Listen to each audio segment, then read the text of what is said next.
আছো বন্ধুরা? আজকে আমি আবার আমার ছাদ বাগানে চলে এসেছি। তো আজকে বিকেল হতে না হতেই দেখো সূর্য প্রায় ডুবে ডুবে অবস্থা। ওই দেখো সূর্য ডুবতে না ডুবতে আমি চলে এসেছি আমার ছাদ বাগানে। সূর্য এমনভাবে রয়েছে মনে জানি দিনে খেয়ে নেবো আম করে, সূর্য যেরকমভাবে রাবণ খেতে সামনে আম করে। তো আজকে 7 দিন পর ছাদে এসে যা দেখতে পেলাম সেটা আমি জীবনে কোনোদিনও এরকমটা সারপ্রাইজ পাবো সেটা আমি ভাবতে পারিনি।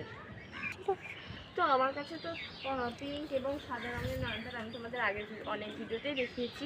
তো আমি তো আগের ভিডিওতেই তোমার সাথে শেয়ার করেছিলাম যে সাদা আর গোলাপি রঙের নয়নতারা সবার বাড়িতেই দেখতে পাওয়া যায়, কিন্তু আমার চাই নতুন রঙের নয়নতারা।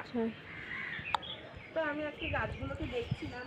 তো দেখো আমি আজকে এই গাছগুলোকে দেখছিলাম, তখনই আজকে আমি এমন জিনিস দেখতে পারবো সেটা আমি তোমাদের সাথে ভাবতেই পারিনি। তো আমি শেয়ার করবো। তো আমি তো তোমাদের এই জবা গাছটা প্রায় সময় দেখাই। তো দেখো এদিকে আসো বন্ধুরা, এদিকে চলে এসো। এই দেখো এই গাছটাকে আমি প্রায় সময় তোমাদের সাথে ভিডিও করি, যেটাতে 7টা নয়নতারা ফুটেছিল, 8টা নয়নতারা ফুটেছিল, ওই জবা ফুটেছিল। কিন্তু আজকে যে এমন জিনিস দেখতে পাবো সেটা আমি কোনোদিনও ভাবতে পারিনি। এদিকে এসো একবার, এই দেখো এই নয়নতারা ফুলটা ঠিকই ধরেছো। দেখো এটার কালারটা পুরো আলাদা, মাঝখানে সাদা আর পিঙ্ক।